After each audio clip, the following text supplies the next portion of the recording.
Good afternoon and welcome everyone.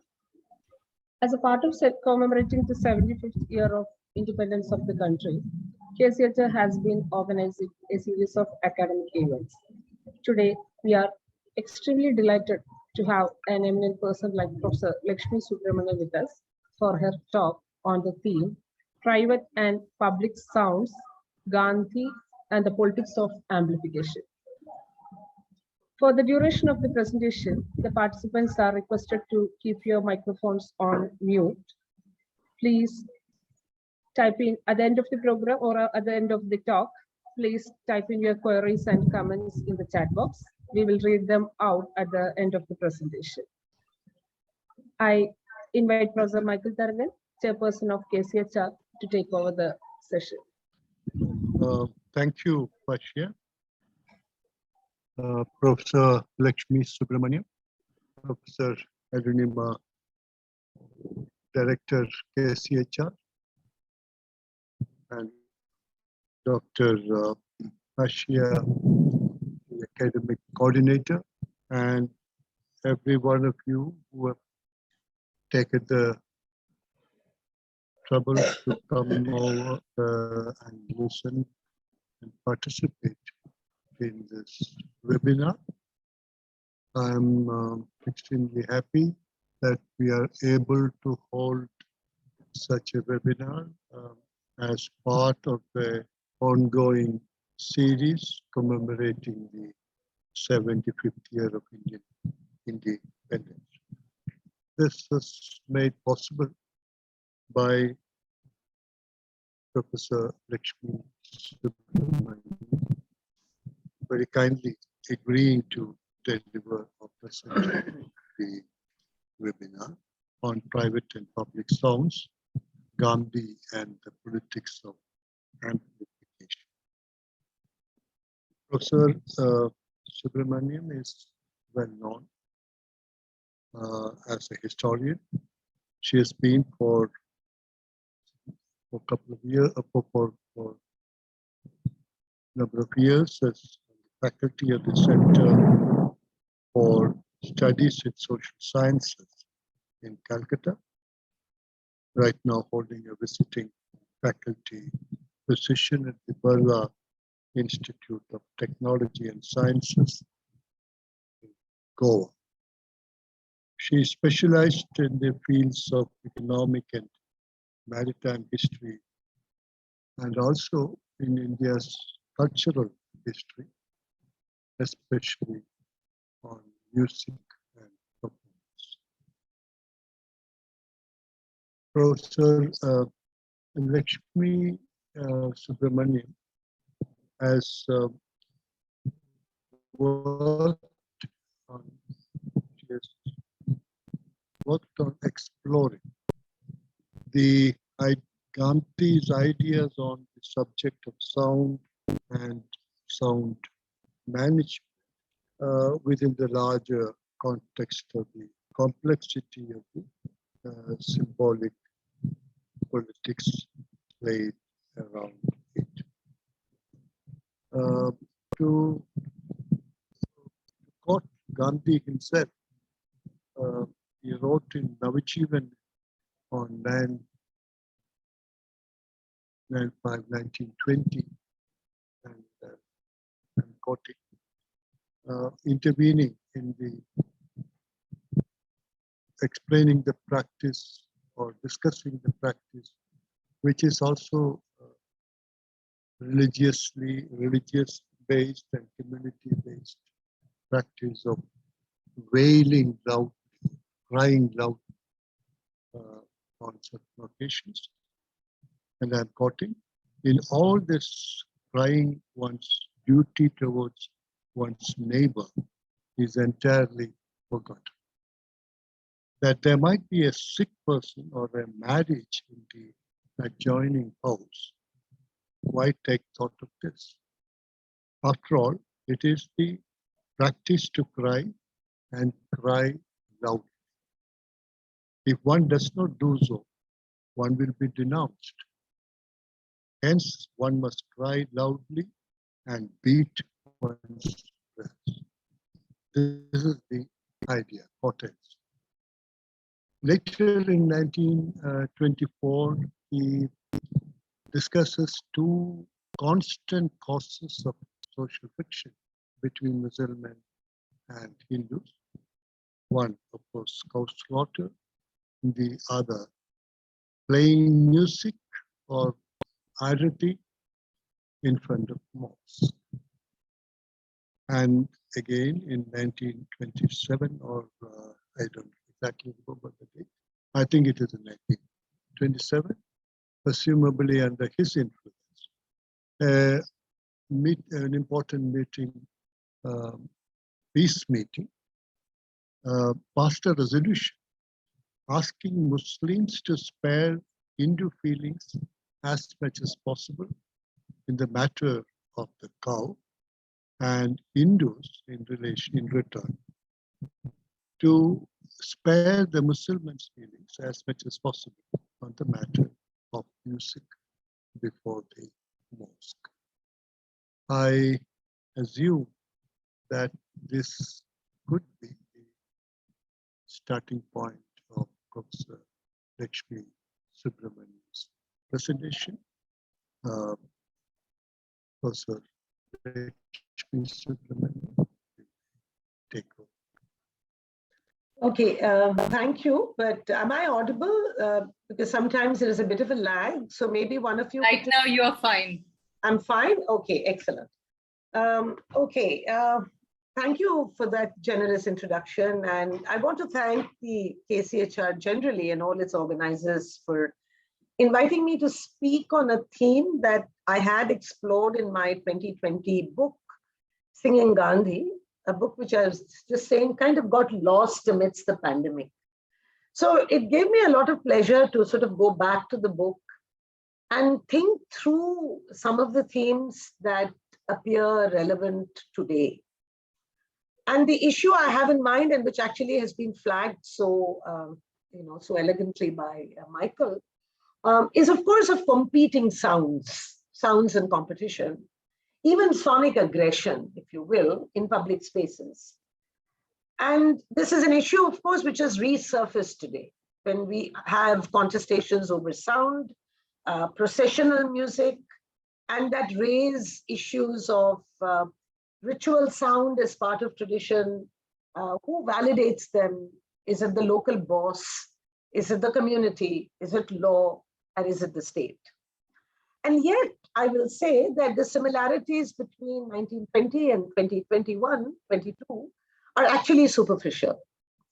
For unlike now, there was at least an attempt at constructing a narrative of ethical accommodation, of defending faith practices by sacrifice and not by aggression. That such a narrative was flawed and unworkable is to state the obvious, but the ways in which Gandhi arrived at this position, I think, make for useful reflection. Exactly a century ago to the date, parts of India were racked by a spate of communal tension, riots, over the contested issue of music before mosques, when Gandhi was called upon to intervene and reconcile warring parties without invoking the authority of the state. Gandhi, for the most part, was not prepared to give the state the right to determine what was either appropriate ritual music, noise, or indeed public music.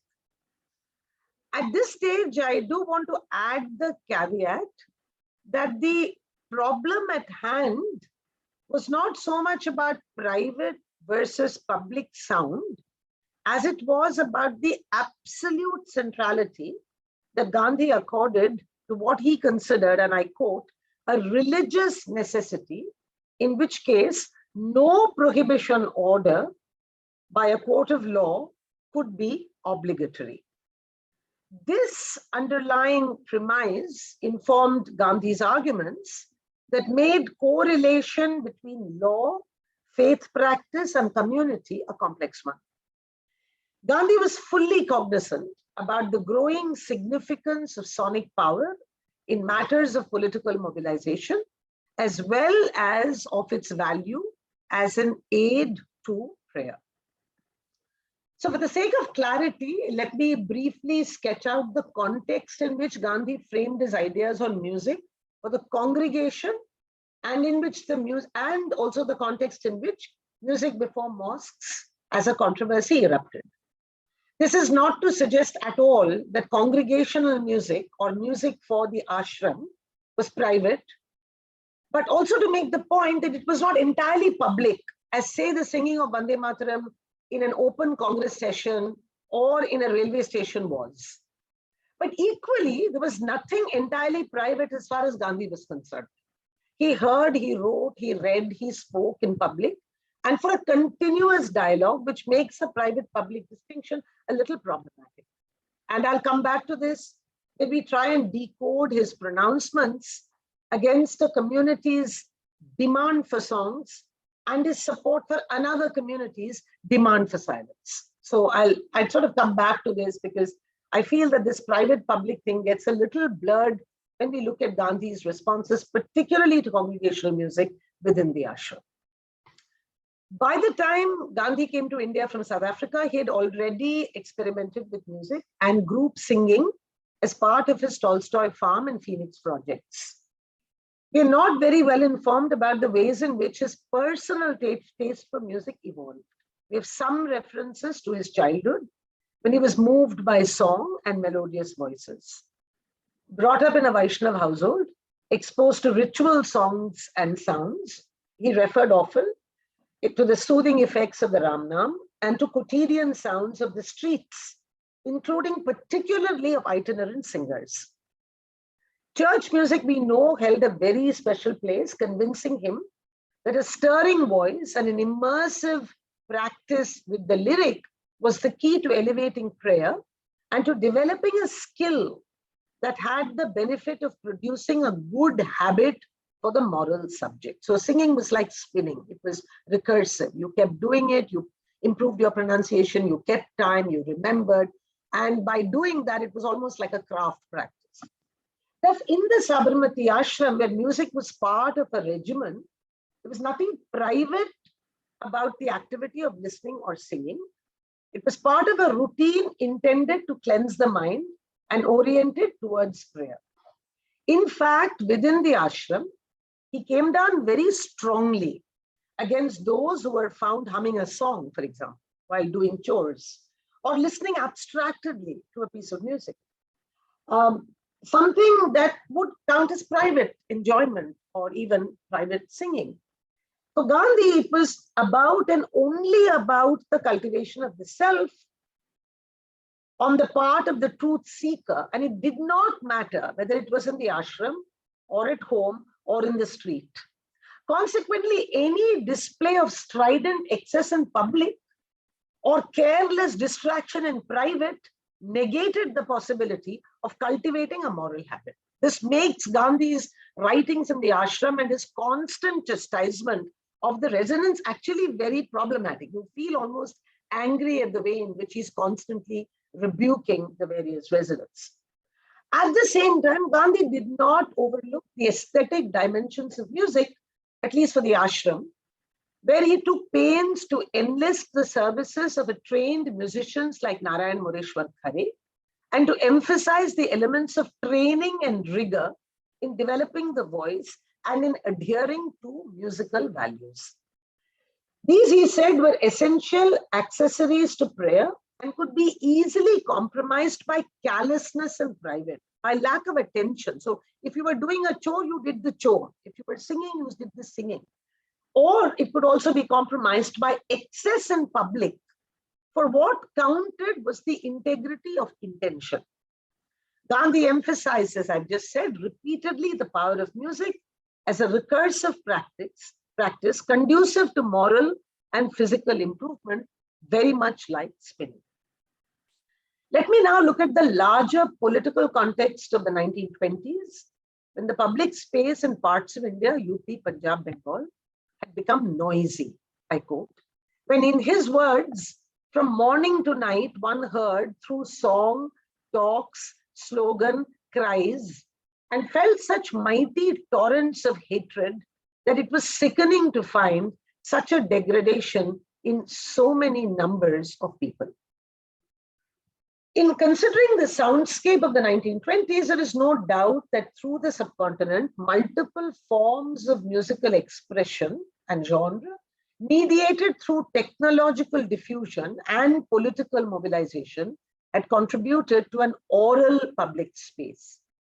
If there was, on the one hand, a clarion call for singing devotional songs in public, like the way Paluskar did, and thereby reclaiming the space for middle-class enthusiasts, there was, on the other, an increase of processional music accompanying ritual. The latter, that is processional music, happened to coincide with what Navida Khan calls the acoustics of Muslim striving. When the community invested in the loudspeaker for the azan, or the call to prayer, and whose politics led to what I say, the apprehension of sound in ritual as noise. I do want to make the point that not before 1918 is the loudspeaker easily accepted even for the azan. There is a lot of controversy among the ulama, and they feel they interfere with all kinds of things that stand between the crier and the devotee in the call to prayer. So there is a lot of controversy around the azan, and it's much later that it actually becomes widely used. Now, it's noteworthy that in colonial India, the status of the loudspeaker was ambiguous for the ulama, that the azan was never a blanket sound to be regulated as unwarranted noise. It was by and large unregulated because the call to prayer did not fall under the rubric of a religious insult, a concept that colonial authorities employed to try and regulate relations between Hindus and Muslims. Under this category of religious insult was hate speech, music before mosque, and qurbani, especially of cows. It's equally noteworthy that the azan was rarely entangled in colonial measures to regulate space and speech. Most cases we have for the Punjab, which I looked at through Navida's work, that were settled locally. But in the 1920s, what we do see is the rise of ascendant preachers in the UP and of new amplified practices of the azan, whose divine power the new preachers saw more acutely. So as Khan puts it, it's no little irony that it was in the Muslims' relations with those from whom they sought to differentiate themselves that they came to appreciate the force of the divine in the azan, a force non-Muslims could regulate only by treating it as noise. So this is the kind of situation that emerges. Noise in courts had thus to be countered by another noise, and this found expression in the growing processional music that accompanied festive celebrations, creating tensions and a potential law and order problem. The issue that came to the fore was that of defining ritual sound as noise, their salience as essential in faith practice, and the role of the state in defining and regulating it. Personally, Gandhi was wary about public display that went against norms of civility, neighborhood, and I'm thinking of Ajay's work on the neighbor, and friendship, and we see him constantly ranting against the behavior of crowds and of insensate and unfriendly and unneighborly acts at a time that Muslim prayers began. He linked this disposition, interestingly, to the consequences of rote and mechanical learning, because he's constantly writing about music also as part of his ideas on national education and self-control.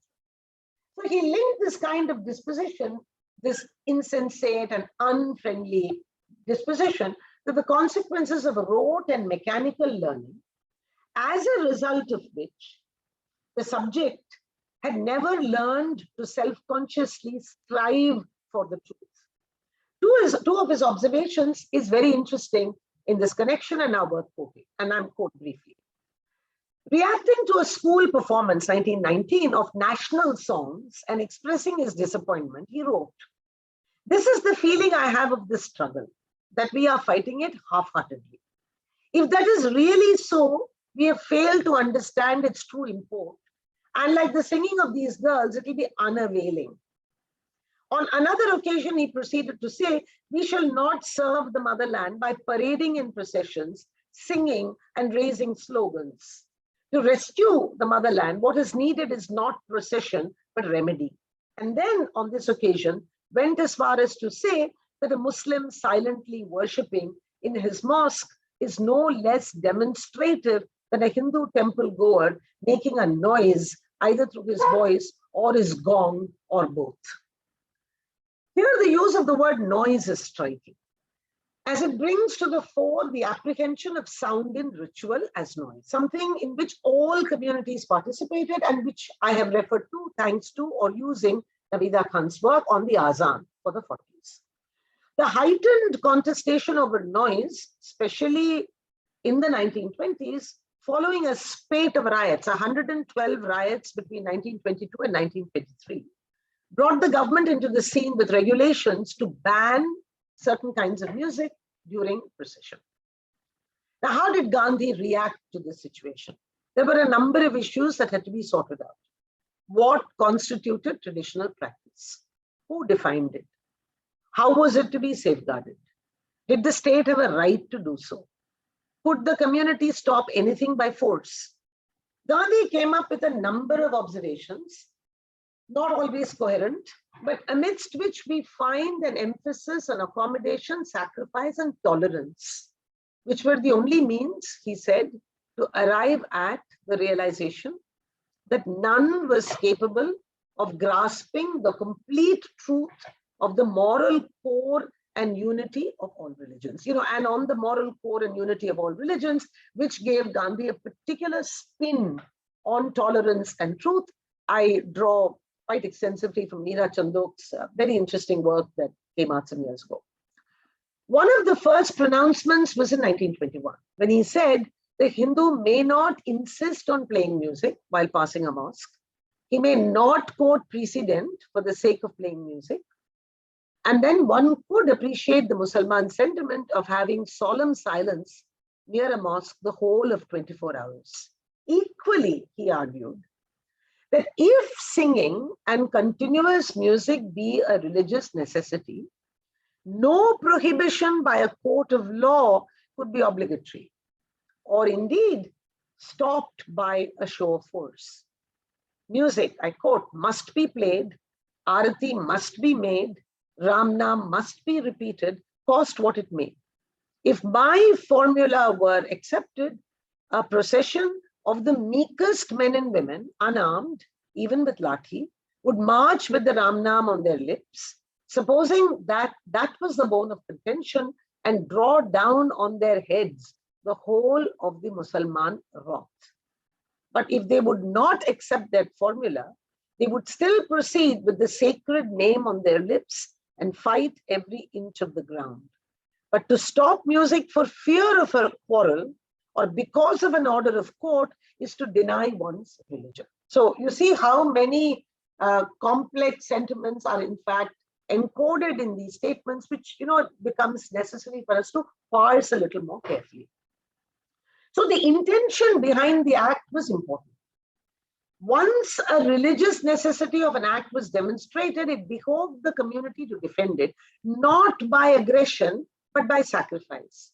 If the issue was worth fighting for, then the individual had to overcome all fears and be prepared to lay down life and not take life.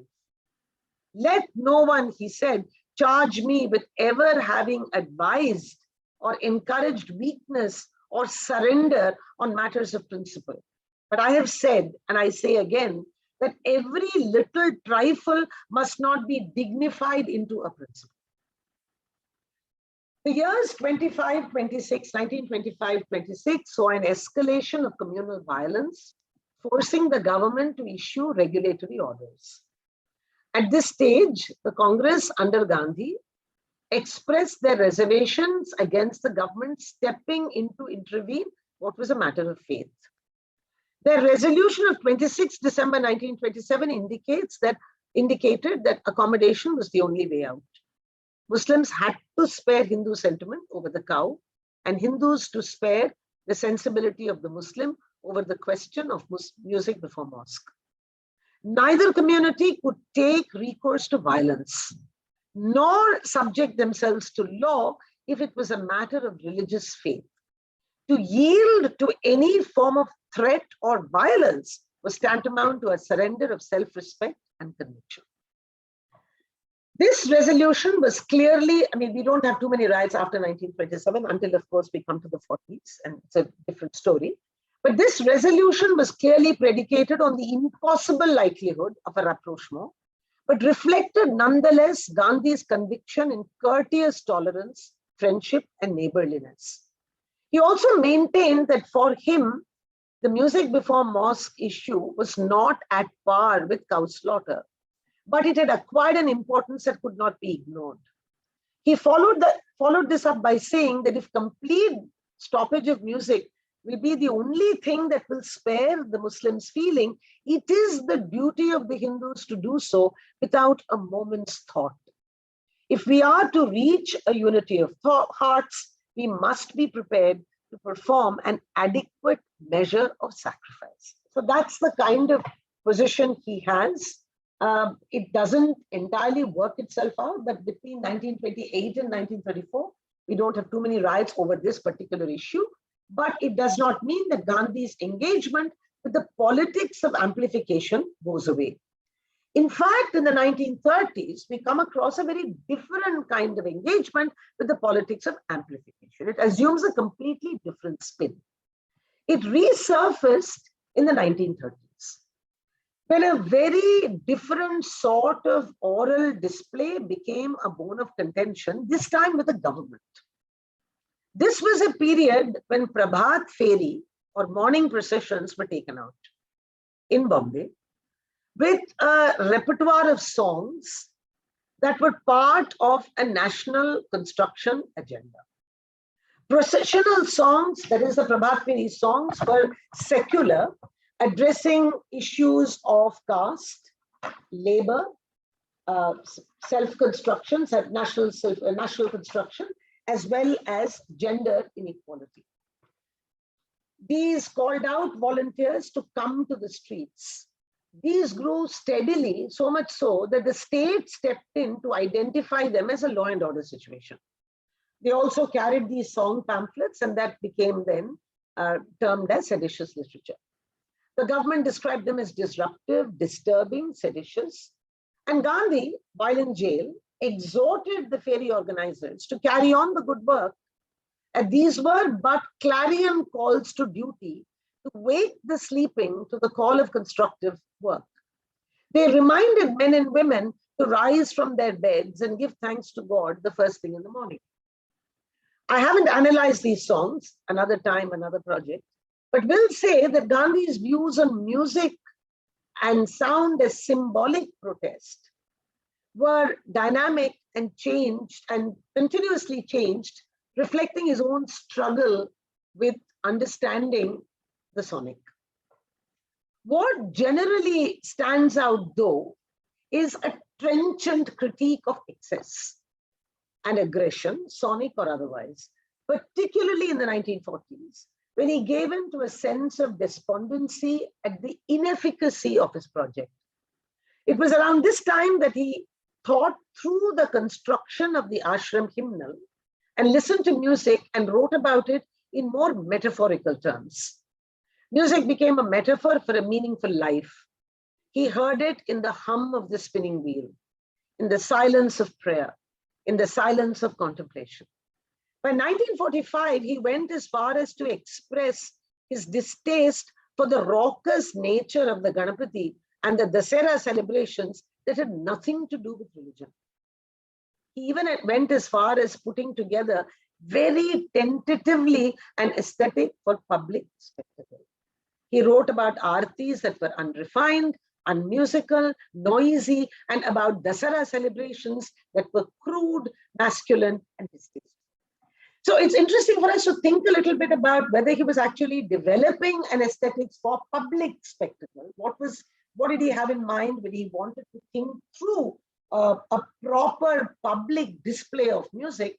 It's a question that I'd like to come back to perhaps in the Q&A session, because while my own work seems to suggest that Gandhi had this extremely instrumentalist approach to music and constantly thought about yoking it for a national agenda and for the moral good, it would not be correct to say that Gandhi was not cognizant about what was happening in the actual field of music reform or its discourse. One of the things that does strike you is how much of a ear to the ground he actually had. So he was completely aware of the kind of work that music reformers like Paluskar and Bhatkhande were attempting. He was constantly thinking about the new aesthetic that was being developed by musicians who were involved in the project, and he had opportunity to speak to them. It was not obviously a sustained conversation. The conversations that he has with Tagore on this are actually very contentious. There's a lot of disagreement. Tagore absolutely does not stand for the kind of aesthetics that Gandhi had in mind. But to make the point that it was not as though Gandhi was not unaware of what was going on within that larger domain of aesthetics. And what it was about a public spectacle of music, and here I say music and not noise, maybe is something that we need to think through. Now, the articulation of this sort of aesthetic, I think, brings back to me the sort of the untenable distinction between private and public when it came to sound. I find actually very difficult. I find it difficult to think about the private and the public in this particular context. Of course, as a historian, the sound, of course, is intangible and a very slippery form of historical investigation. And I actually find it, in the way it is represented, difficult to contain it within private and public sort of categories. I realize that with music, it could be a form of harmony, spiritual, secular, whether inspired by an act of personal devotion or created through communal worship. Then there is forced listening, which of course is a form of aggression if one were to go by the Gandhian logic. Now, Gandhi's views, I think, reflect all these conundrums. At a philosophical level, music for him lay within, and what mattered, and he continuously wrote about it in the 40s, was the music of life, music of the walk, music of the everyday. At a political level, during his years in active politics, he stopped short of its symbolic deployment and held accommodation of difference as the only way out for India. At an aesthetic level, he obviously listened to music. He appreciated the new standards that I just talked about of emotionalism, refinement, and he did try or want to see them replicated in public spectacle. In fact, at the very end of his life, if you look at his public prayer meetings, particularly the last years, 46, 47, and at Naukali, he turned to music, integrating it as part of his daily public prayer meetings. And he said this was the only way to educate the crowds in emotional self-discipline and in accommodation. So every prayer meeting from 46 onwards begins with a song, begins with a hymn, begins with a couplet, a refrain, which is described, which is made relevant. And he actually sees it as a form of oral citizenship practice. Of course, in public and the way he wrote, it was evident that having battled the cacophony of communal tension, the ultimate reconciliation for him lay not in acoustic striving, but in deep and compassionate interiority. Of course, it was not easy to make this a public message then. It's probably even more impossible now. So that brings me to my sort of final section on the praying in public mode of communication in the 40s and spinning in silence, praying in public became these two modes of communication as the final act of immersive satyagraha. And I find these two modes in full relief when India is really transiting from a subject colony to an independent, violence-scarred state. I'm really thinking of 46 and 47 mostly. And if you actually look at the ways in which he writes about music, praying, singing, listening, you also realize that he knows that his politics had become largely redundant and had got stripped of all political traction. So by this time, communal violence was, the senseless hatred was a reality. The cause for spinning was a lost one, even if Gandhi continued to wax eloquent about it. And it seemed at that point of time, public prayer with songs was the only site for disseminating what he called the true dimensions of religion. So public prayer meetings and public listening became a kind of last-ditch effort to configure a new kind of moral and democratic public that could be persuaded to envisage ethical politics as a form of prayer. So that's the way I actually look at his writing on spinning in silence and music as metaphor. Now, one point that I do want to introduce in this last section is about the extraordinary controversies that the public prayer meetings generated. They became major Gandhian activities, but these meetings also generated huge public debate about the mode of participating in religious difference. And it was here that the Ramdhun, which Gandhi, of course, constantly talked about in his days at the Yerawada prison, became a rallying cry, not to mobilize action as it had been, but to encourage silent contemplation of the responsibility that freedom demanded and of the senseless, as he says, oral violence it had extracted. So I find the ways in which he actually turns the Ramnam into a sort of political message in the prayer. And when it can be done together and gets charged with a unique power, that it's not an empty ritual, not a mechanical public performance, a badge of honor to antagonize the Muslim neighbor, but actually a way in which you could strive for an ethical position. So in other words, praying in public was also about performing dissent and accommodating dissent. And this I found actually to be really interesting when I looked at the writings on sound and music in the last years from about the mid-40s. What was interesting was most of the prayer meetings talked about the Hindu-Muslim violence, whether it was in Noakhali or outside. And all these meetings became exercises in collective deliberation. And to ask of the dissenter whether or not or why it was that certain kinds of religious expressions were so forbidden and brought such visceral anger. Now, not only was it just a question of whether a lone Muslim protested against the Ramdhun or a lone Hindu would protest against the Kalma that was being recited, that was not so important, but actually for Gandhi to say that even that one voice of a single dissenter had to be heard. And he said that unless we did this, we were in fact engaging in a kind of aggression which was unneighborly. So not only was public music intended to produce joy, but intended to ensure silence of the mind, which would infuse you with real vitality. Unless you did this, you could not understand the bedrock of your own faith. And it was only then that the simplicity of melody and the joy of a collective refrain would become the ultimate remedy for all the ills that the country faced. So the songs that he selected, coming back to the aesthetic of the song that I talked about, that he selected were very popular. They had musical and melodic appeal. Their content was important. Normally, they tended to be Kabir, Surdas, added the Avesta, Christian hymns, the Quran rendered by his favorite disciple, Rehana Tayyabji.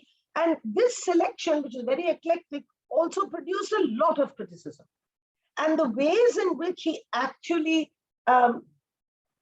opened himself to the criticism in the public prayer meetings, that I find that perhaps we need to think a little bit more about the kind of aesthetics that he had for public sound. Of course, these were years of tremendous tribulation. Communal violence showed no signs of abating either in the Punjab or in Bengal. And at one level, a number of his own followers seemed to think that his efforts were almost they were almost like a charade, and they felt that these were sort of emptied out of everything. But as he neared the end of his active political career, he was really no longer combating the issue of whether to sing in public or not. He was, in fact, trying to produce a new kind of template for understanding what sound and the sonic could actually do for your own moral self. This is something that he'd already done in the ashram with his own congregation, but now we find in the Gandhian prayer meetings the ways in which he was able to contain the public anger when he read pieces from the Quran, or when he insisted on the Ramdhan being sung in a Muslim majority sort of public darshan. You realize that he was obviously trying to do something else to try and produce preconditions to contemplating the truth, at least to contemplating the idea that none was capable of seeking the ultimate truth, but at least a partial engagement to the unity and the moral core of all religions had to be cultivated. So if people could not do this from the heart and intelligently, and if you could do this with singing and listening, then the social body could transcend the division of caste and class. The sweet music, and I quote, and murmur of the charka would remind its users of the unity of mankind, how people were born to be equal sharers of nature's bounty, and how it was utter folly to neglect this basic lesson. Needless to say, none of this seemed to have made much traction, seemed to have had much traction.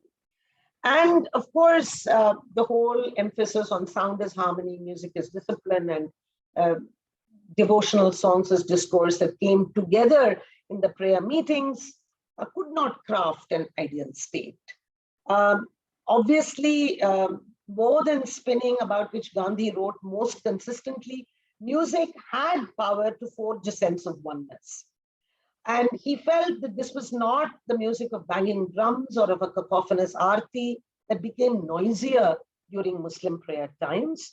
It was the orchestrated music of truth, the music of silent devotion that extolled the unity of God and of his flock. He passionately advocated it. His enthusiasm was infectious. Even musicians rallied to the cause.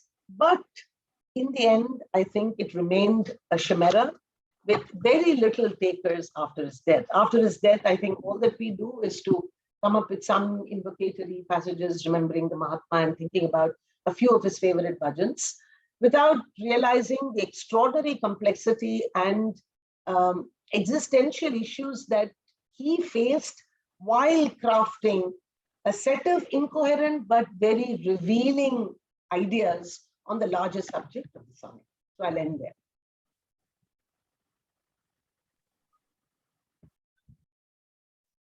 Thank you, Professor Lakshmi Subramanian, for a wonderful presentation. Professor Taragan, anything to be added to Professor Lakshmi Subramanian? I hope I was audible, all of you, because yes, madam, it was audible. Okay, the power went off 2-3 times. So, Professor Taragan.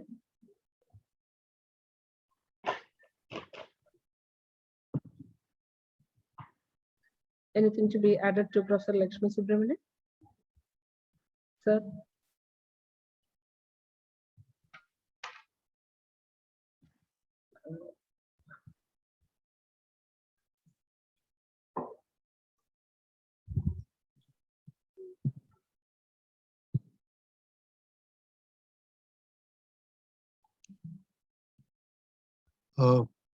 Can we initiate the discussion now? Sir, do you have anything to be added to Professor Lakshmi Subramanian's talk? I don't have anything to add. Question and answers can be conducted now.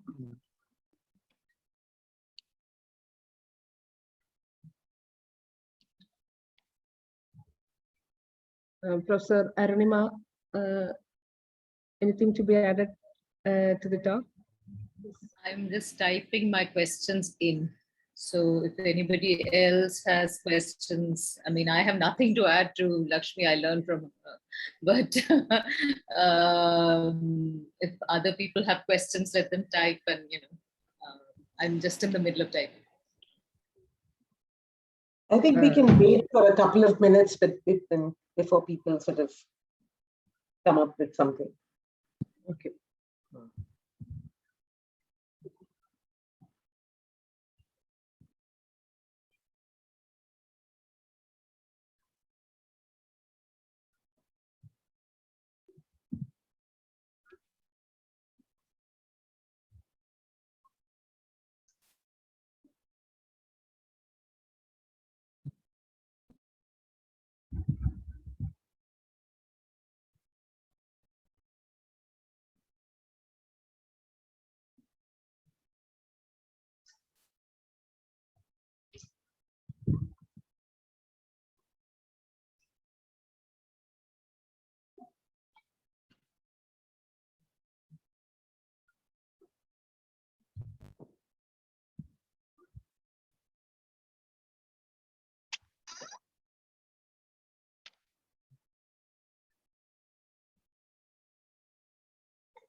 We have first question.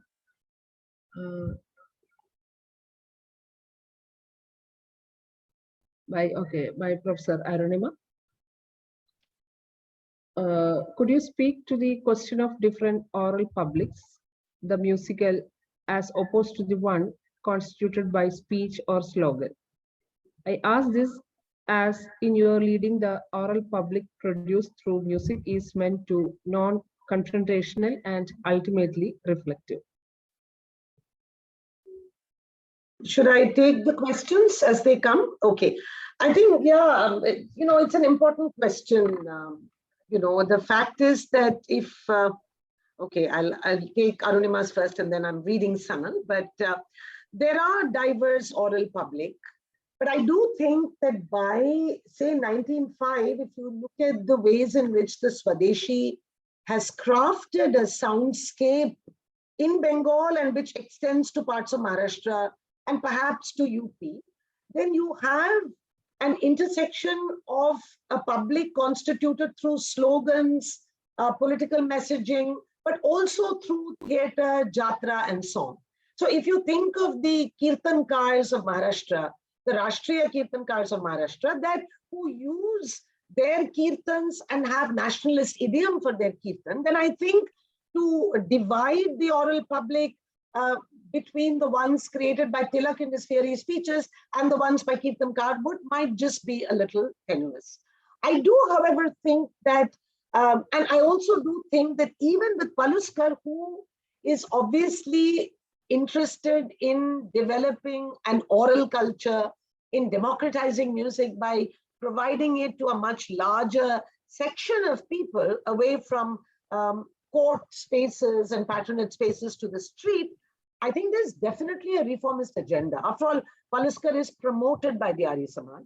and the ways in which he inculcates an entirely different kind of guru shishya, the kind of bhakti that becomes prominent in the way in which you sing and in the way in which you divide the practice of music as a Hindu sort of activity, distancing it from traditional ustadi practice, I think has problems. And I think they feed into the larger public that's being constituted by politics of, say, the Gita press. So I would agree that there are different kinds of oral public. For example, an oral public constituted by the radio, by broadcasting, by theater, by slogans would be different. But I think there are moments when these intersect. And I think the late 20s is an interesting moment. It's a moment when you have a lot of processional music, but mind you, it's something that I haven't talked about. I was just looking at an old essay by Sundaralingam, which I hadn't consulted before, where he talks about processional music creating problems in Nellore, in the south, where it is not only about ritual and about antagonism, it's also about politics over land estate. Where are the new temples being built? So who is taking claims to those spaces? So I think a different, this study of space, sound, and aggression can be complicated much more than I already have. But I do think that to make a distinction between a religious oral public and a secular oral public, for me, is a bit difficult. I mean, what I see doesn't quite speak to that. And anyway, in the case of Indian music, I think even to try to index the religious versus the secular doesn't quite make sense. That's point one. I also want to say that, sure, Gandhi was interested in this kind of meditative space. And that becomes very evident in the late 40s when everything has failed. So he goes back to the powers of music in helping him with his own meditation. He also talks about that interiority when it comes to the ashram, but with the ashram in his early years, when he's robust and confident and he wants to create a satyagrahi of everybody and wants everybody to sing well and be disciplined, almost like a physical drill. I'm not very sure that, I think there are registers in this particular approach. I think Gandhi for the ashram in the 1920s and Gandhi in Yerawada prison writing the hymnal, and Gandhi in the 40s writing about music in metaphorical terms, I think we might need to make a very clear distinction in the register. After all, a lot of his own experiences are also kicking in. And I find, I won't say they are empty or the signs of a failed and disappointed man, which he was, but I think it also shows a sharpening of his own appreciation of good music.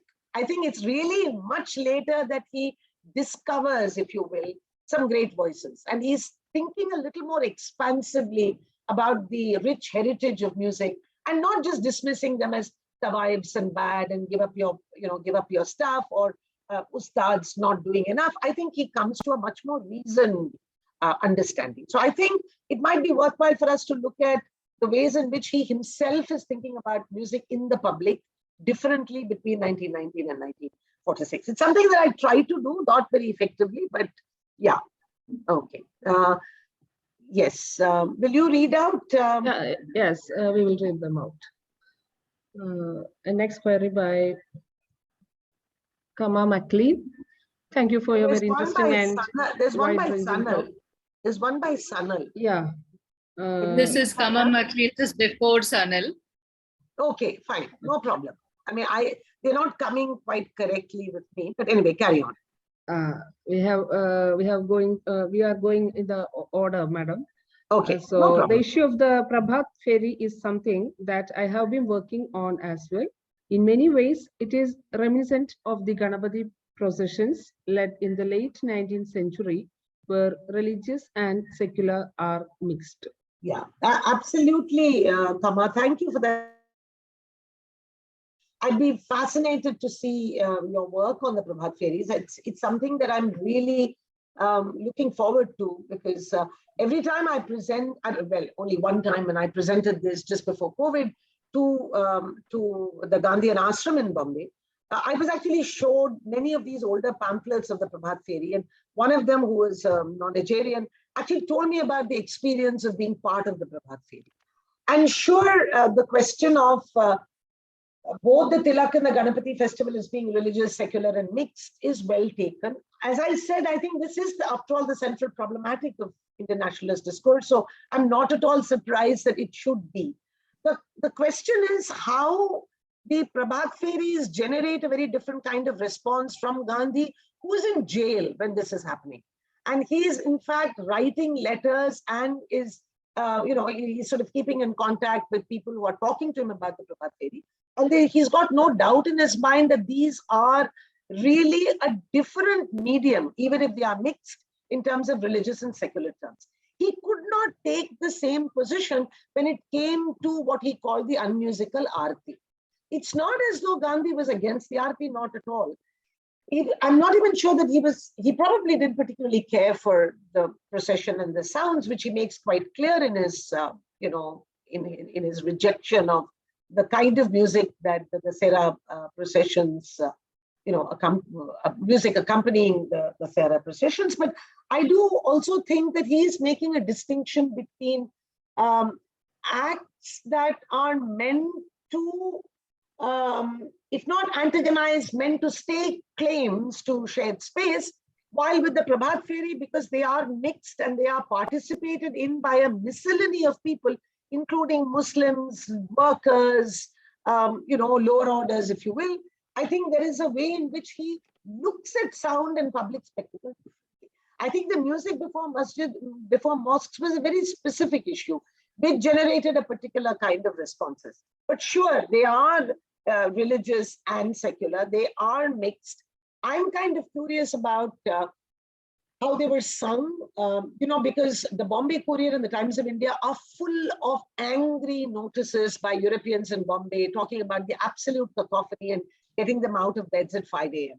So, this is sort of a classic case for noise pollution, which is what they talk about. But it's interesting to see the way in which Gandhi defends the autonomy of the Prabhat Feri as a deeply desired, symbolic politics. So that's really what I would say. I'm curious about what the songs were all about. I'm curious about the content of the songs. I'm curious about the repertoire. So I sort of look forward to what sort of you are doing with it. Oh, thank you, Professor Subramanian. Next question by Professor Sanal Mohan. Thank you, Professor Lakshmi Subramanian, for your wonderful talk. I just wish to know whether you would connect your arguments with the debates in the area of religion and modernity. I think your reference to soundscape is important in this context, which comes along with public performance of prayer, songs, etc. You also mentioned questions of citizenship. I think there was a huge control on soundscape in various parts of India, including Kerala. Yeah, very, very thought-provoking question, Sanal.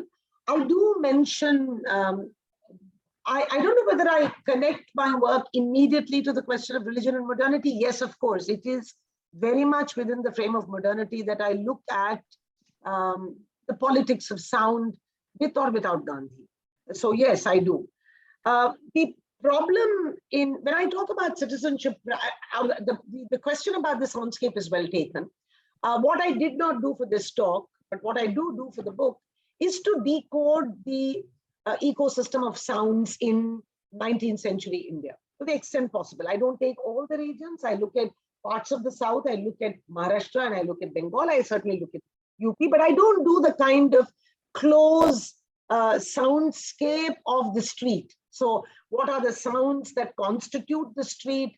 How does the temple structure a particular mobility? How does sound in fact create a particular materiality in terms of space? I don't quite do that for the rest of the subcontinent, but I do try and look at the kind of soundscape that had been consciously assembled in the cause of the nation. So I don't do an ethnography of sound per se. I can't do it. It's too difficult and ephemeral substance to be able to recuperate. But what I do is the ways in which a soundscape is assembled through speech, song, print, and orality, and the performance of print in various spaces. But more important, just give me 1 minute.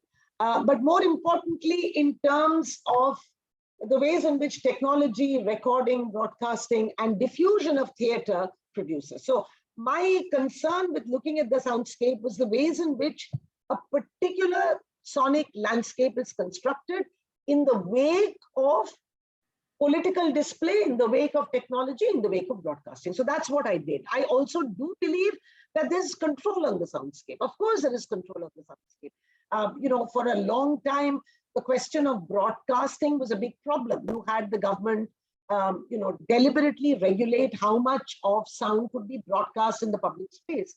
You also did have a certain kind of control on permissible sounds. And that was nothing to do with the government. It's to do with the ways in which we create a taste for certain kinds of sounds, where certain kinds of sounds are almost treated as gross. So I agree with you. My reference to citizenship was primarily in terms of understanding two things, in terms of understanding a listening community. To what extent did we listen simultaneously? To what extent did that listening help us come up with an identifiable medley of tunes that you then see as sort of stirring Indian, whatever? And I think it's an exercise worth doing. I don't claim to have done it, but if you actually look at a range of tunes across India, whether it's in Hindi, Bangla, Tamil, Malayalam, Marathi, you would find some interesting similarities. And there is something which produces a kind of sonic affinity. To that extent, I think I'm thinking about larger listening communities, of course, helped by much more popular medium after the 20s and 30s, thanks to radio broadcasting and then later on cinema. The question of citizenship I mentioned primarily because I felt that the prayer meetings, when you had all these songs and psalms and recitation and parsing of the various songs, whether it was Tyagaraja or Kabir or Swadhitranaal, which he did, depending on where he met whom. I think the interesting thing is he felt that these were not outside the practice of conventions of citizenship. He felt that these spaces were democratic, where you could allow a certain kind of deliberation to go on, where you could actually reflect on issues of difference. And to that extent, he was trying to build up a not a different community, but he was experimenting with a different mode of inviting and listening to dissent. I think that's where I connected my work on I mentioned citizenship. Religion, yes, because after all, as I just said, I think it's impossible to decouple politics around Indian music and Indian celebratory sounds in the public, and I'm thinking of ritual outside the domain of religion. I find it impossible to do that, even within a concert, because you can have a musical experience that is likened to a religious experience. You can have music itself accommodating features of a religious performance. And you can also have simple religious songs which are sung entirely musically without being particularly religious. It's so blurred and it's so difficult to separate them out so thoroughly that, yes, I do, but my own work really looks more at the politics around sound, how to control it, how to make it acceptable, how do you create the right voice, how does that voice index a kind of a good subject. I think that's the kind of, those are the kinds of questions that my own work on music is actually tried to do. Thank you, Professor. Rajeshwari Pidambaran has opened that creating a public mind on internal democracy, Gandhi as a symbol, rather than counter-fighting individual icons as part of political views. Let me sort of read that again. Creating a public mind on internal democracy, Gandhi as a symbol. Yeah, I think that's that's a useful thing to think about. I have to think through the question because I'm sort of trying to think as I read the question, and I'll probably come back to that later.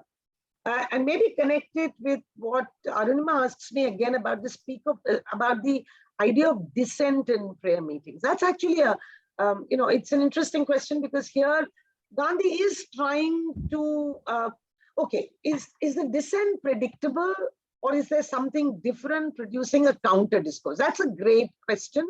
I think for a long time, I felt that when I first read it, and he writes quite copiously on this in the 40s, when I first read the first 2-3 entries, there was something very repetitive, like a refrain. And I felt almost as though this is a choreographed, staged sort of moment when he talks about one man sitting up and, disrupting the meeting, and a little crowd, there's a scuffle.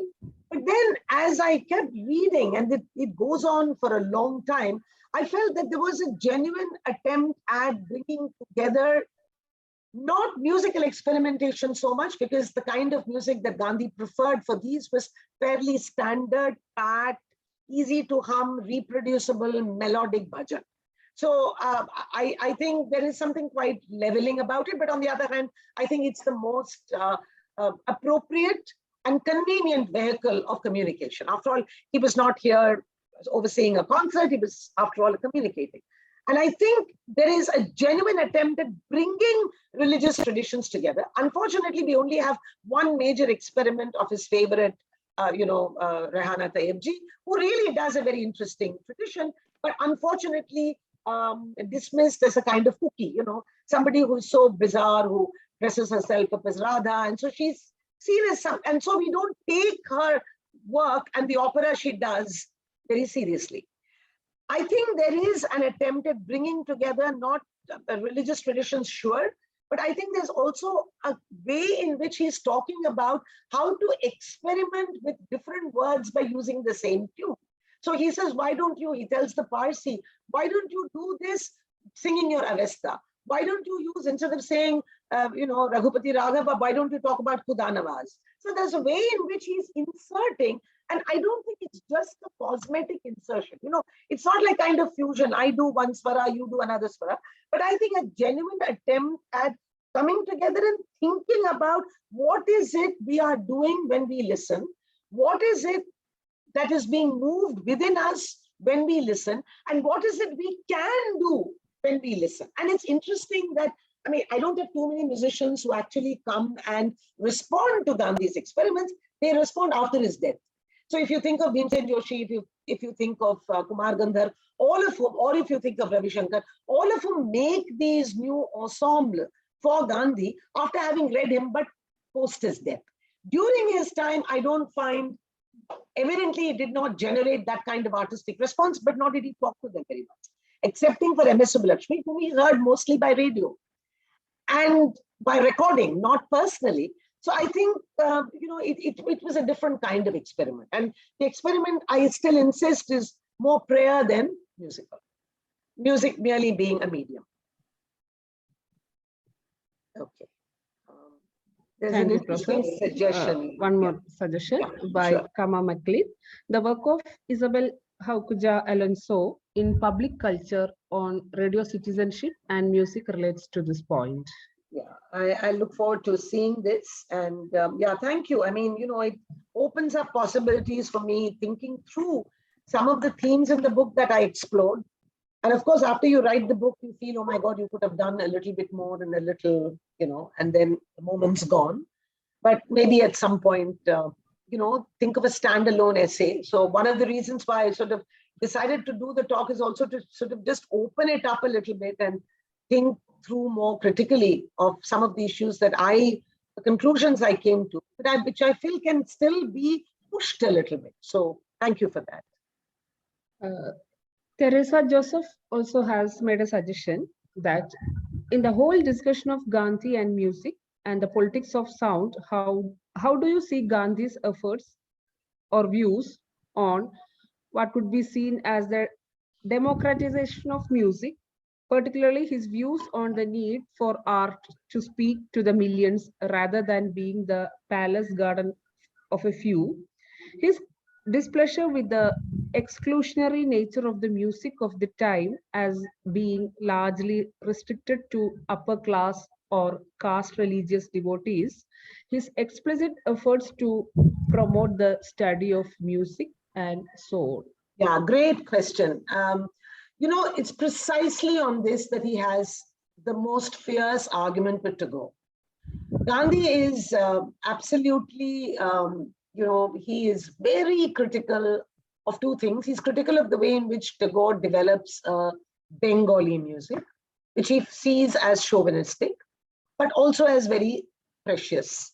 He says that it's not chauvinistic because it's in Bangla, but because there's a particular exalted space given to that music in Bengal, which makes no effort to think about the larger issue of music at the level of the people. So I think it's absolutely true that he was really interested in looking at a means of bringing back music in a much broader way to masses. And of course, this could not be done by simply saying, go back to traditional music or learn classical music. You know, this was not possible.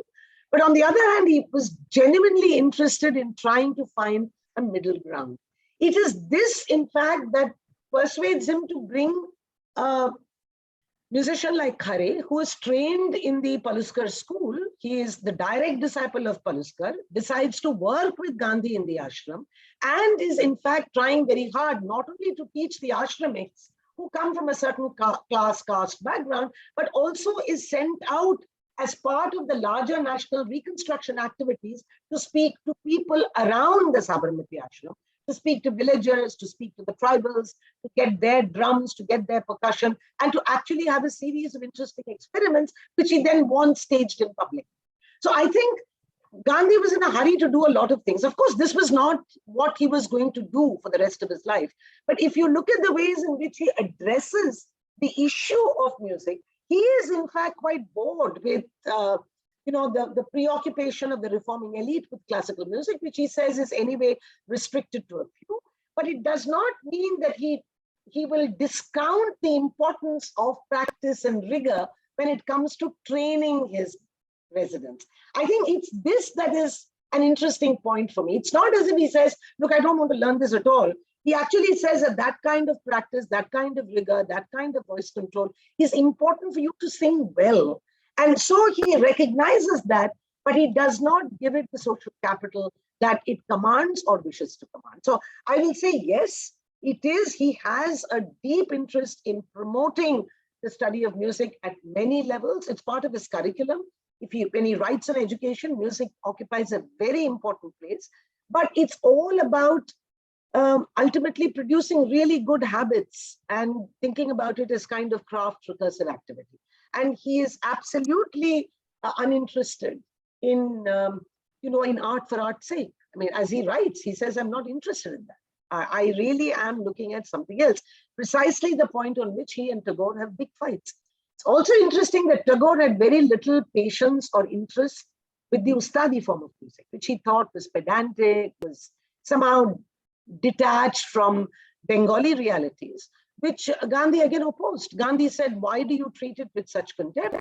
It is one realm of music where Hindus and Muslims actually come together.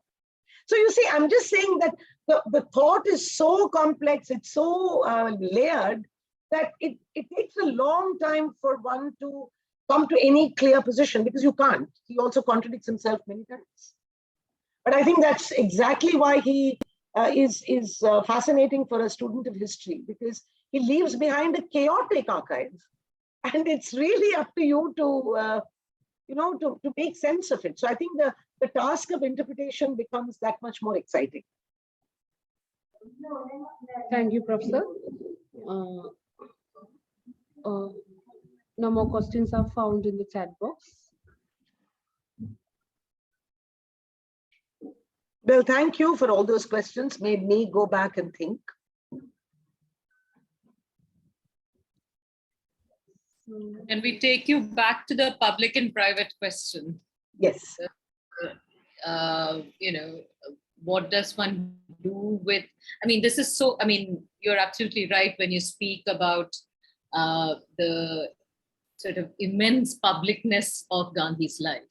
So much so that writing the self itself is a public act, right? So there is, and there's also a very large element of the performative in so much of all of that that's actually happening.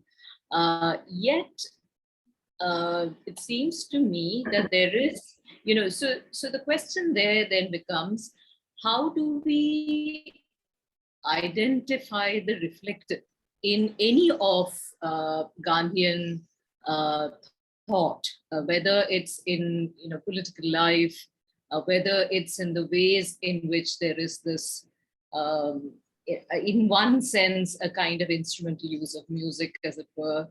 There is a very clear end goal that independence is the goal towards which he is working towards, right? Yeah. But there is alongside with all of this, there is something else that seems to be happening. I mean, why would a public figure in the truest sense of the word become despondent and, the Noakhali moment, as it were, and so on, where you are almost you're almost without prayer even. You're sort of alone with your God. Yeah.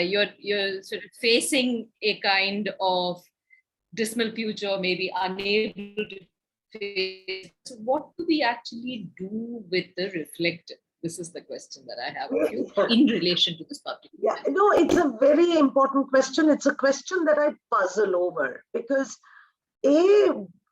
where does one find it and what does one do with it? Because however public Gandhi was, and as you're absolutely correct, he got his letters read out. So he's that public. And evidently in the very act of reading letters out, rebuking, being rebuked, there's an element of the performative, exposing yourself to ridicule is also a form of performance, not just being open in that sense. And yet it would be impossible to think that we don't find the reflective, say when he is spending a couple of years in prison, writing up the hymnal and thinking about larger issues of, say, the Prabhat Feri, when he is not being asked and summoned and give adjudication over these matters. So I think finding the reflective historically as evidence is one thing which we could do. But I think the question is much harder to answer at a conceptual level. Where does one actually find it and what does it hold? Or what does it index? What does it do for us? I still think, however, that there are, and it's impossible for me to say that this is a reflective moment and this is not. This is private moment and this is public moment. I can't sort of make a checklist and say, this is what I find. But I think all that one can then do to find it is to read carefully the register of his writings, particularly at moments like his prayer meetings at Noakhali, because I really find a change in tone in the way in which he writes about these issues. If you read about what he writes in 1920 and 1930, the Hindu covered the Muslim bully, the demand for silence against the demand for it's written in a manner which is still provisional. He's still searching for something, hasn't quite found it. He's being tactical. He is being a political strategist, all of which I can read. I can't read it the same way when I come to 47, 48. When you actually see a man who is out, and he's out also because his active political career is finished. And I think that's when, and he says, whom am I to preach? If whatever I had said had made even an ounce of difference, I would be looking at these ravages right now. So evidently there is a moment, I think the reflectiveness is acute in the moment of final crisis and failure. So I think in a strange way, one will just have to think more conceptually, like I had about neighborliness, in that moment of the late 40s. For me to be able to actually think about that question, because I do find it very, very bewildering, because which is why I don't look at his contradictions as simply being contradictory, and not just somebody who writes offensively about this or whimsically about that. I really think it's provisional, and I sometimes think that the performative gets the better of him. And in his opening himself up to this kind of spectacle, a lot of things come out which are not coherent.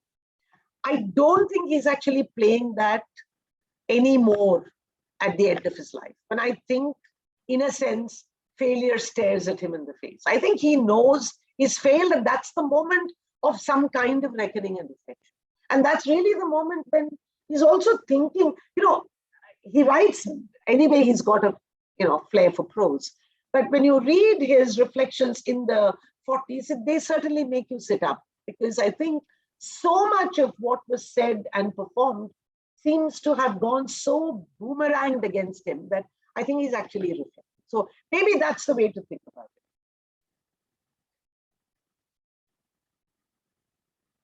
it. Thank you, Professor.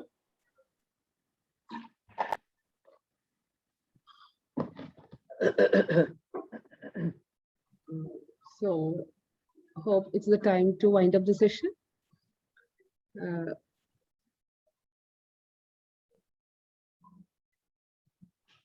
If anyone wishes to be on the KCHR mailing list, please do write your mail IDs here and it will be added to a mailing list. On behalf of KCHR, our sincere thanks are extended to Professor Lakshmi Subramanian for your interesting and thought-provoking presentation. Also, thank everyone for your participation. Thank you. Thank you very much for extending me this invitation. Always a pleasure to speak about this. Thank you. Thank you. See you, all of you.